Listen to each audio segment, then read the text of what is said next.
Tiffaine Veron is a French woman who vanished while vacationing in Japan in the summer of 2018.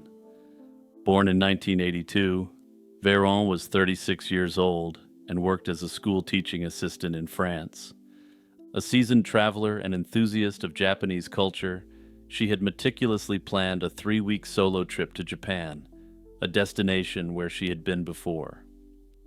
After arriving in Tokyo on July 27, 2018, Tiffaine traveled to the historic city of Nikko, about 100 miles north of Tokyo, that's known for its temples and scenic forests and mountains. She checked into the Turtle Inn in Nikko and spent much of her first day sightseeing. Notably, a typhoon had hit the area on July 28th, which slowed her down as many of the local trails were still in bad shape. On the morning of July 29th, Tiffaine was seen eating breakfast at the inn. She left on foot around mid-morning with a small shoulder bag, leaving all her other belongings, including her luggage, passport, and travel documents, in her room. Unfortunately, she never came back, and the inn's owner reported her missing the next day when she failed to return by July 30th. Tiffaine's last known movements remain largely speculative due to the lack of clear evidence. Multiple witnesses saw her at breakfast on July 29th before she headed out to sightsee. One tourist's photograph from that morning even captured Tiffaine during breakfast in the background, which is always helpful given the fragility of memory. A backpacker later claimed he saw a woman matching her description around midday, walking alone on a forest path in the area. This sighting, if accurate, placed Tiffaine in the wooded trails of Nikko hours after leaving the hotel. This is a detail that raised eyebrows, because heavy rain from the prior day's typhoon had made trails slippery and less frequented by tourists. Tiffaine's family also discovered from her online data that her phone connected to the internet for the last time around 10:30 that morning, after which all signals ceased. When Tiffaine failed to show up or contact anyone by the following morning, it became clear something had gone wrong. Notably, Tiffaine suffered from epilepsy and required medication to manage it.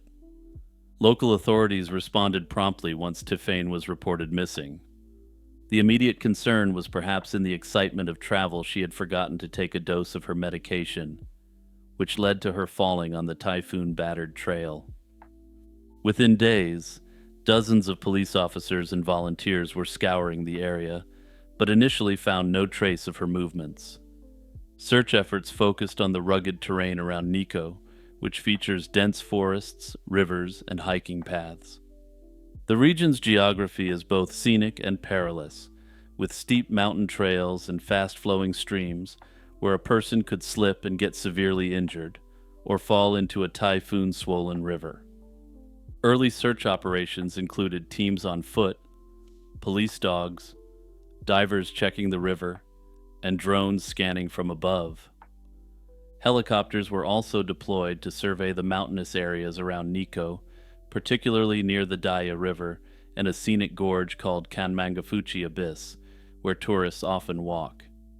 And despite the name, this abyss is actually extremely scenic, and if you're one of those people who just listen, I'd suggest looking at your screen now if you're at all into nature. Despite these extensive efforts, no definitive clues were found in the initial weeks. Tiffaine's phone and personal items, aside from those left in her room, were never recovered, and there were no confirmed sightings on security cameras or by other hikers in the days following. As days turned into weeks, Tiffaine's family took active roles in the search and investigation. The French embassy in Japan notified her relatives of her disappearance on August 1st, 2018. And to foreshadow a bit, her case has become something of an international incident. Shortly after they were informed, Tiffaine's sister and brothers flew to Japan to aid in the search and meet up with local authorities. They initially praised the Japanese police's efforts, but rapidly grew anxious about the pace of the investigation, as well as the focus on an accident rather than foul play. One early complication was that Tiffane's hotel room had been cleaned and rebooked by the innkeeper very soon after she vanished. Unfortunately, this occurred before police could thoroughly examine it. This potentially disturbed a primary scene and made it harder to collect forensic evidence. Language barriers also posed challenges. The Veron family needed translators to communicate with Japanese police, which slowed the exchange of information. Further, Japanese police have consistently maintained there were no clear signs of criminal activity in Tiffane's case, treating it as a missing person case, possibly due to an accident. Indeed, from early on, the Tochigi Prefectural Police leaned toward the hypothesis that Tiffane might have fallen into the river behind her hotel and been swept away. This theory is based on the area's dangers. The inn is near a river, and a fall could be fatal. However, the family found it unconvincing given that thorough searches of the river for several miles turned up no body or belongings. Nonetheless, the family remained determined in the face of adversity. They appeared on Japanese television to plead for help, distributed flyers around Nikko with Tiffane's photo, and spoke with anyone who might have been in the area at the time. By mid-August 2018, roughly 2 weeks into the search, police intensified their efforts around known tourist spots. Despite these thorough searches and even periodic helicopter sweeps of the mountains over the following months, no physical evidence was found. By the end of 2018, authorities indicated they would not conduct new large-scale ground searches unless credible new clues emerged, though they continued to keep an eye out during aerial surveys. Over the course of 2019, numerous investigations were undertaken by the family, as well as private Japanese citizens looking to help in the case. But again, no signs turned up. Tiffane Veron's family has been relentless in pushing for a deeper investigation, both in Japan and through international channels. Within weeks of her disappearance, they reached out to high-level officials for support. Tiffane's mother wrote to French President Emmanuel Macron in August 2018, pleading for more resources and attention on the case. Over the years, the Veron family has organized multiple trips back to Japan, met with police, and held numerous press conferences to keep the spotlight on the case. They've funded private investigators and experts, and even turned to European institutions for support. Their lobbying has caused French members of the European Parliament to press Japan on its obligations of legal cooperation with the EU in such cases. This international pressure has caused Japanese police to keep investigating the case. From the outset, theories about what happened to Tiffane Veron have centered on two main possibilities: a fatal accident or foul play. As already discussed, the Japanese investigators have generally favored the accident hypothesis, having found no evidence in support of foul play. I'm not going to fully go through it again, but they generally focus on the fact that she may have been walking near a river on a slippery path and may have had a seizure or sudden fainting spell. All the evidence for this is circumstantial, and no trace of Tiffane has ever been found in the area of the river. The other leading explanation is foul play, which Tiffane's family firmly believes is the more likely scenario, and several factors fuel this theory. Tiffane disappeared in broad daylight from a populated tourist town, which is in and of itself highly unusual. The fact that her phone abruptly went offline is seen as suspicious by some. The family interprets this as a sign that something sudden and violent happened, since a simple fall wouldn't necessarily destroy a phone or prevent it from at least pinging the network. Though that said, if she had fallen into the water, this provides a rational alternative explanation for why her phone may have suddenly went offline. Of course, there's always the potential that her phone charge simply ran out, and this entire phone battery issue is a red herring. More troubling is something that emerged from local reports about a sinister individual targeting female tourists traveling alone. This man, who operated in the Nikko area, pretended to be a friendly guide to these women, but in reality was known to harass them and assault them when they rejected his advances. This raised alarm that Tiffany could have encountered someone with ill intentions. Police later tracked this man down and interrogated him. They've officially stated that this individual was not in the area at the time and was not considered a suspect, but the mere existence of such a person added to fears of foul play.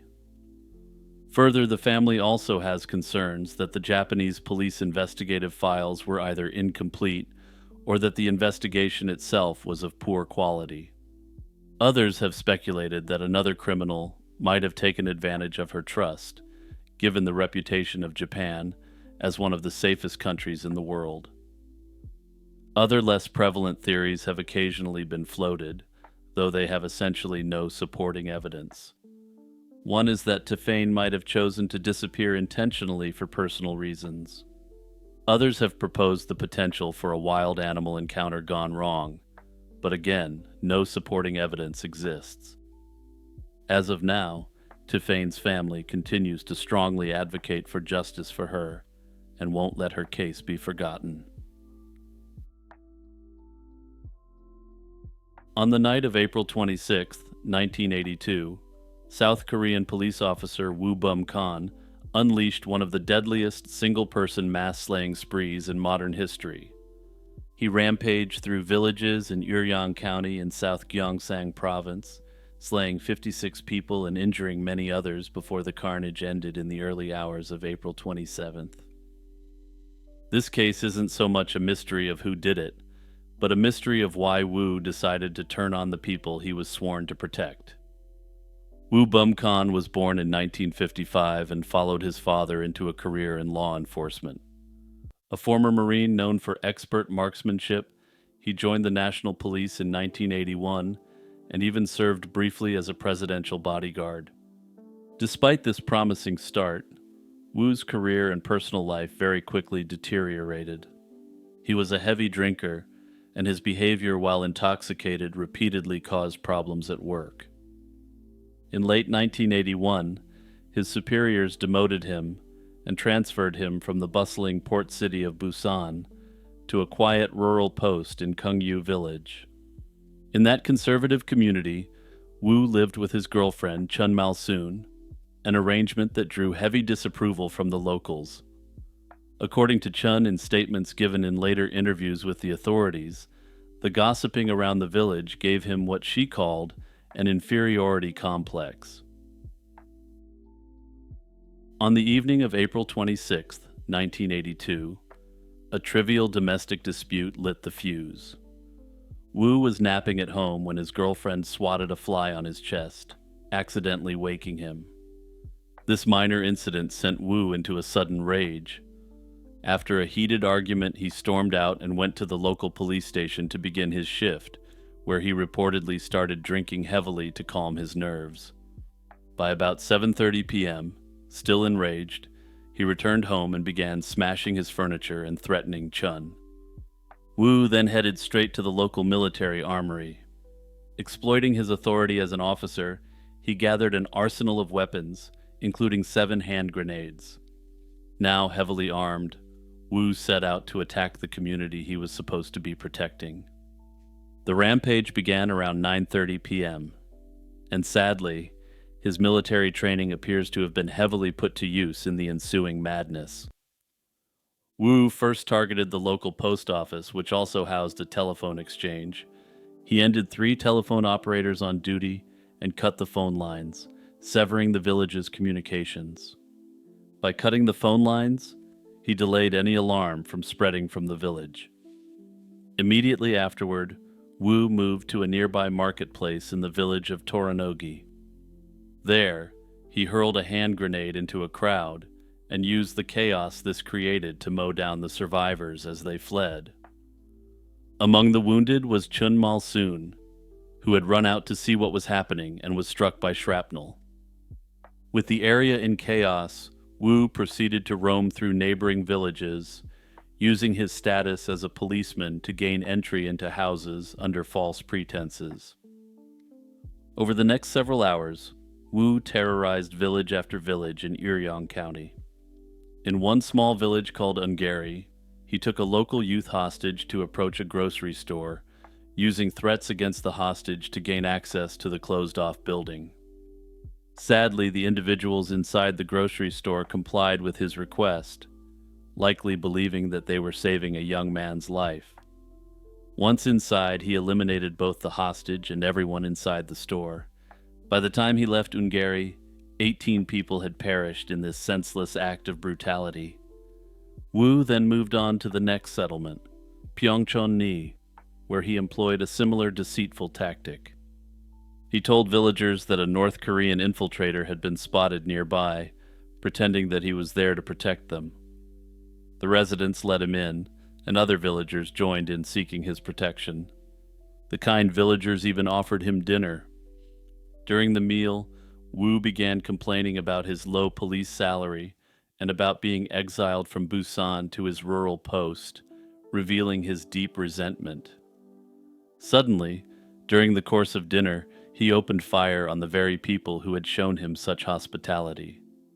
Within minutes, 24 villagers in Pyeongchon-ni were no more. Wu then fled into the darkness, finding temporary refuge in a farmhouse about 2 miles from the police station. There, he held a family hostage under the pretense of guarding them from a quote-unquote North Korean intruder he had fabricated. Local police had been alerted quickly after the first attacks, but assembling a response team took time. Critical delays in communication meant the National Police Headquarters in Seoul learned of the rampage only around 1:30 a.m. At roughly 3 a.m., officers finally surrounded the farmhouse where Wu was holed up.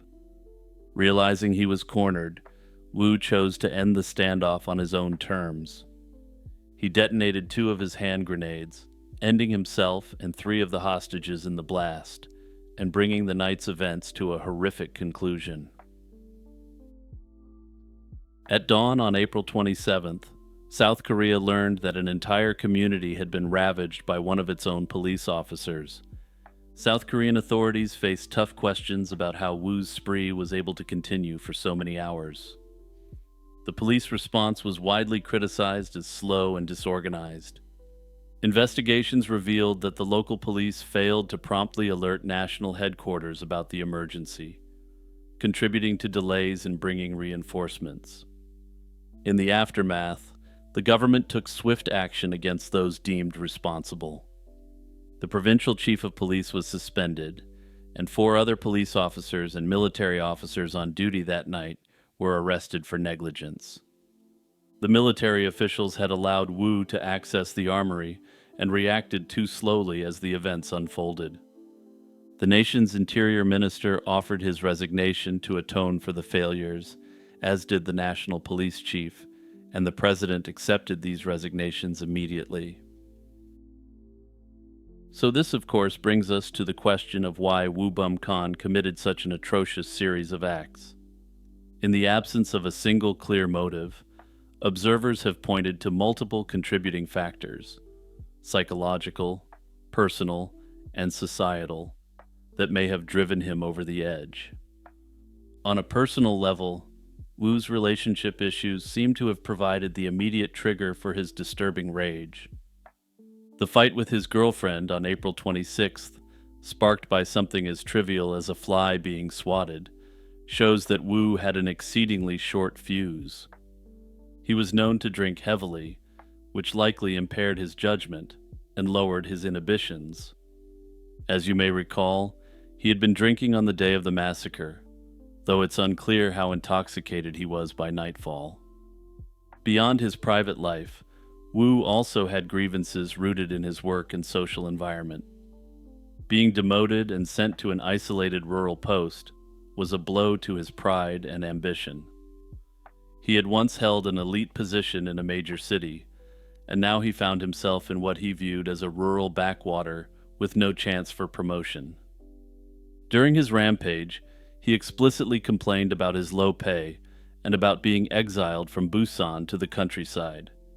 Living as an outsider in a conservative small town, a place where neighbors didn't care for his living situation, further deepened his resentment. Psychologically, it's plausible that Wu experienced a cumulative buildup of rage and despair. While no formal mental health evaluation of him was recorded after the event for obvious reasons, he had undergone previous psychological evaluations for the military and the police. At those points, he was at the very least able to convince a psychologist that he was fit to be entrusted with weaponry and authority.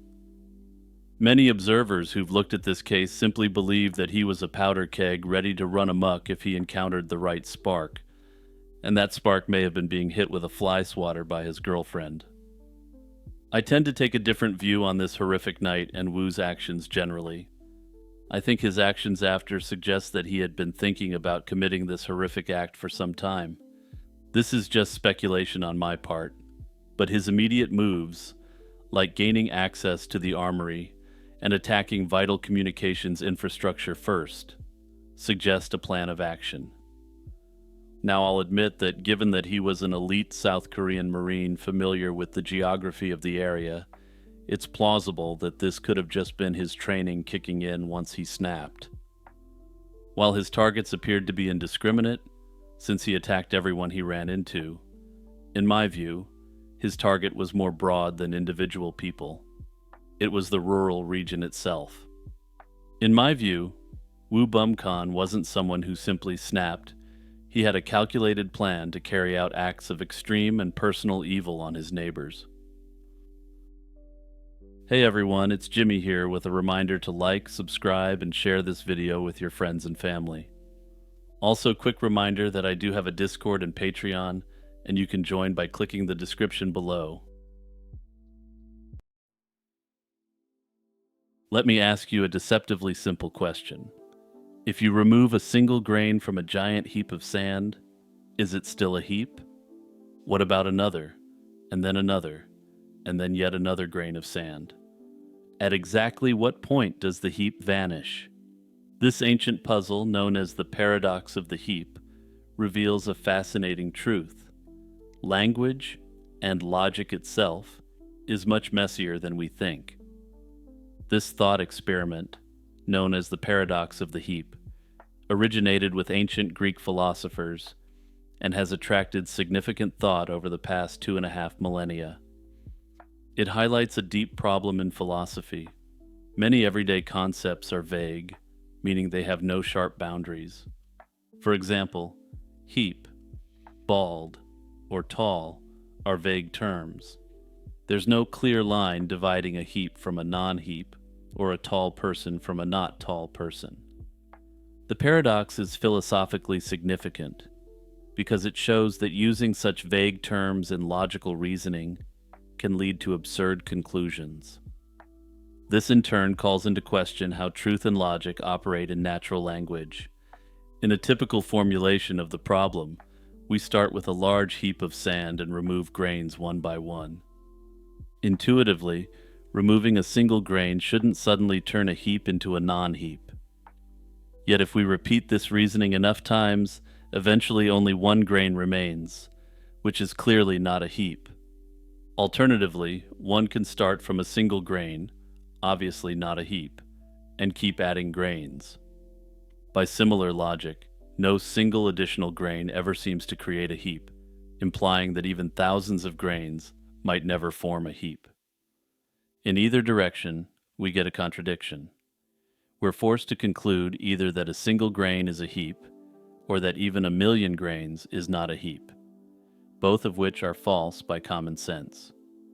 In the alternative, of course, we're forced to conclude that there was one specific grain of sand that transformed the cluster of sand from a heap to a non-heap, and vice versa. This clash between impeccable reasoning and absurd conclusion is why this problem is considered a paradox. It reveals a tension between classical logic, which assumes every statement is either true or false, and the vagueness inherent in many terms we use daily. The paradox matters because it exemplifies the problem of borderline cases in language. We use vague predicates all the time, usually without trouble. Yet, as the paradox shows, if we press for absolute precision, we run into problems. Philosophers and logicians find this significant for several reasons. It challenges the principle that every proposition is either true or false. It also calls into question what philosophers call the law of the excluded middle, where every proposition or its negation is either true or not true. In other words, vagueness seems to resist the neat black and white categorization that classical logic demands. Because we do manage to communicate using vague terms without constantly ending up in contradiction, the paradox suggests there's something going on that usual logic isn't capturing. So let's get a bit more into the paradox, and I'm going to give you my thoughts on how I believe this paradox is resolved. Given a series of small changes that produce no apparent difference, how do we avoid an implausible conclusion? The paradox is driven by what's called a tolerance principle for vague terms. A predicate like is a heap is tolerant to very small changes. If you have a heap, removing one grain shouldn't suddenly make it not a heap. This makes sense since one grain seems too insignificant a difference to affect the classification. This principle is highly plausible for vague concepts. For instance, 1 millimeter in height shouldn't be the difference between tall and not tall, and 1 millisecond shouldn't be the difference between milk being expired and good to drink. Philosophically, this is important because it suggests a gap between language and logic. The heap paradox indicates that either our logic might need refinement to handle vagueness, or our understanding of vague language needs to change. Over the years, philosophers and logicians have proposed various resolutions to the paradox of the heap. One strategy is to argue that there is in fact a sharp boundary between heap and non-heap, but that this boundary is unknowable or hidden. And just to give you a quick heads up here, if you're a fan of this theory, you're probably not going to appreciate my take on it. This is called the epistemic theory of vagueness, and argues that vague terms like heap or bald actually have precise boundaries. We just don't, and can't, know exactly where they are. According to some philosophers, the confusion around vagueness arises purely from our ignorance. For instance, in a pile of grains, there is a specific grain number that makes it a heap. Remove one grain, and it's no longer a heap. The paradox occurs simply because we can't pinpoint that exact cutoff, not because the actual vagueness exists on a fundamental level. This solution thus preserves classical logic, insisting every statement is either true or false, even if we can never know precisely where that hidden boundary lies.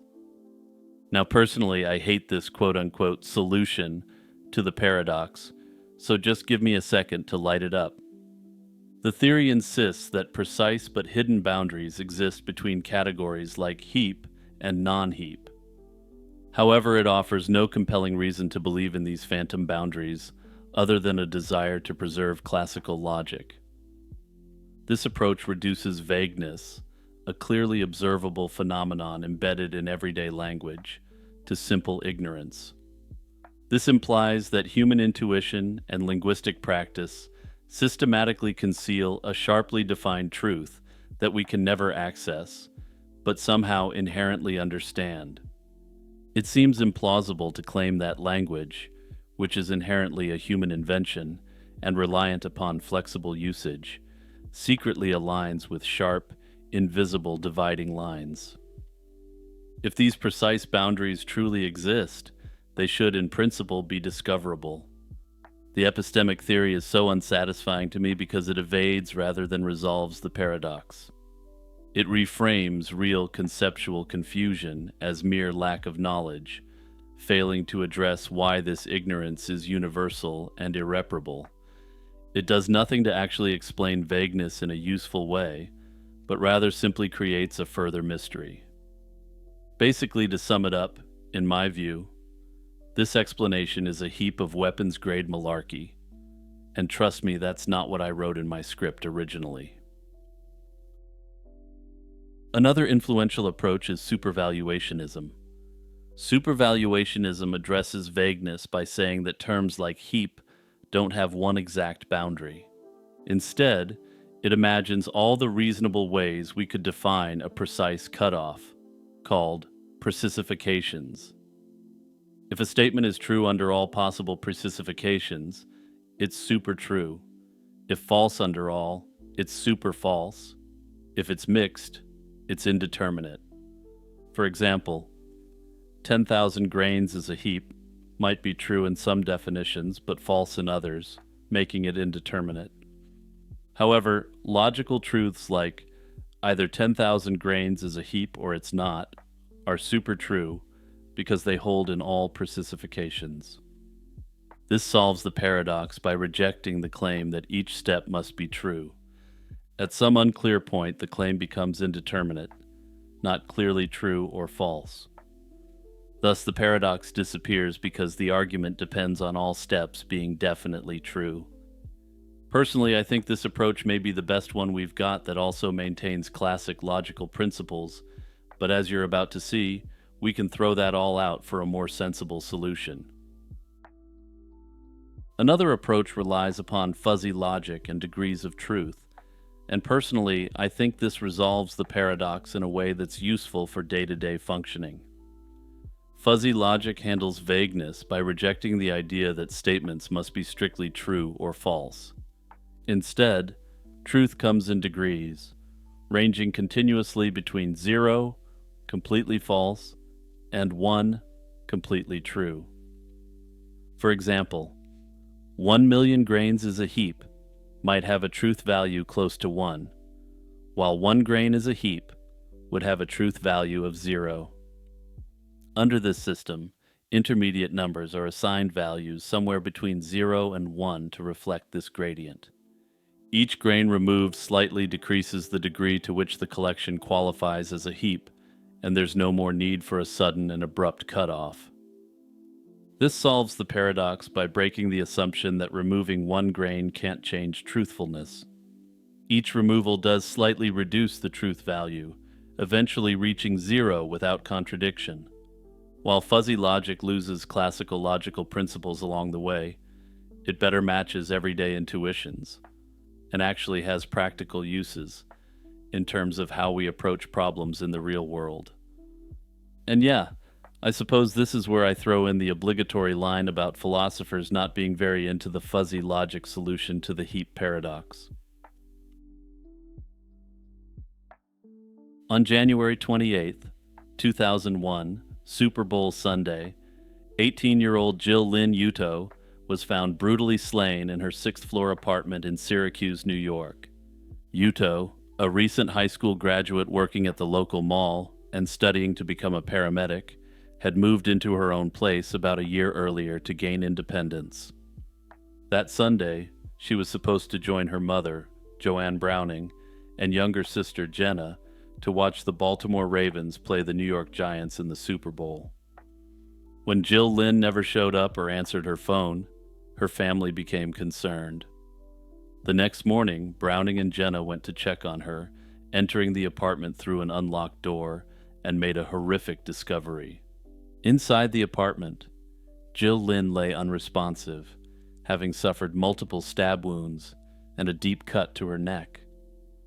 Shockingly, the attacker had left the weapon used in the crime behind, and it turned out to be one of her kitchen knives. Detectives later narrowed the time of the attack to roughly between 1 p.m. and 9 p.m. on January 28th. Police noted there was very little physical evidence for them to work with, though given the investigation is active and ongoing, the extent of the evidence isn't fully in the public sphere. Notably, there were no obvious signs of forced entry or a struggle beyond the attack itself, and neighbors had reported seeing Jill Lynn enter her apartment alone that day. The building was considered a secure entry residence, which raised the question of how the offender gained access. Notably, given that this attack took place in 2001, there were apparently no security cameras in play at the time of the slaying. Syracuse police launched an intense investigation, but the case proved challenging from the start. Dozens of interviews were conducted, and officers went door to door in the apartment building seeking witnesses, Yet no one reported seeing or hearing anything unusual. In the initial aftermath, police announced no clear suspects or motive had emerged. Investigators collected whatever forensic evidence they could from the scene.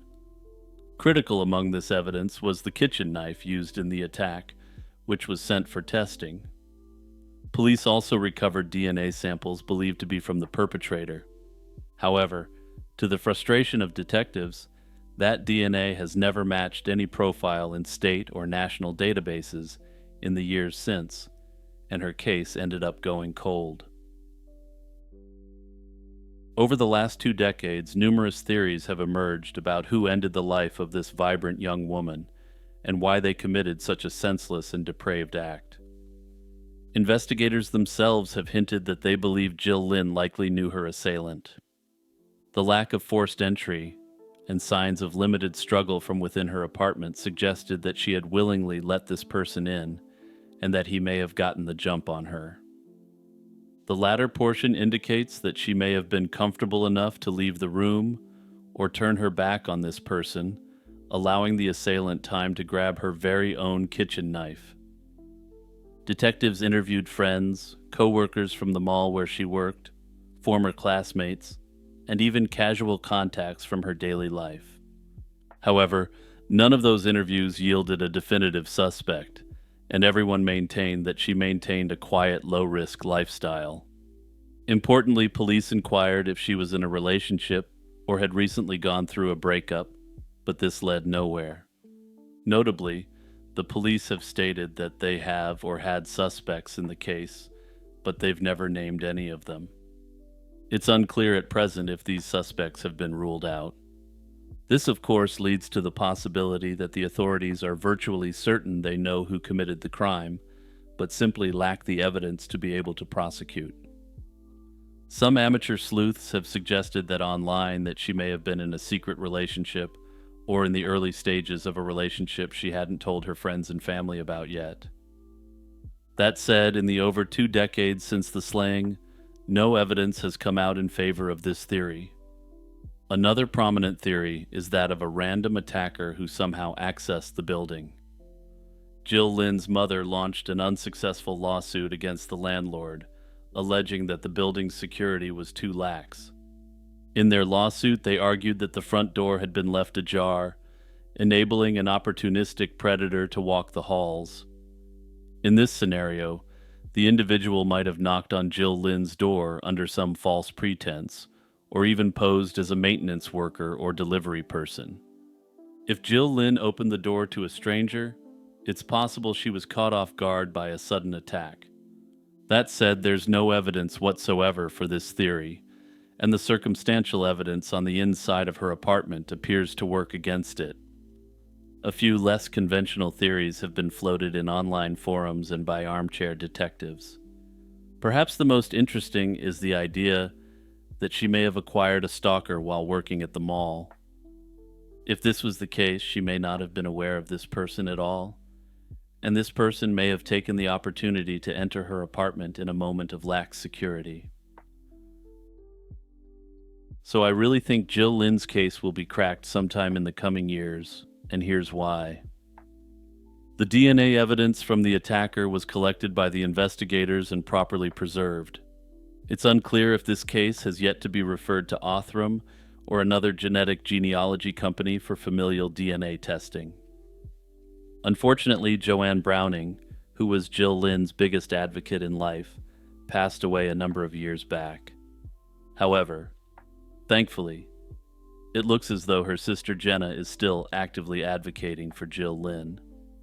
I think the best way to get this case resolved is for people in Syracuse to start asking their police department to refer Jill Lynn's case out for testing and hopefully bring her case to a close. So if you're from Syracuse, perhaps take a moment to reach out to the local PD and pressure them to retain Othram or a similar service if they haven't yet.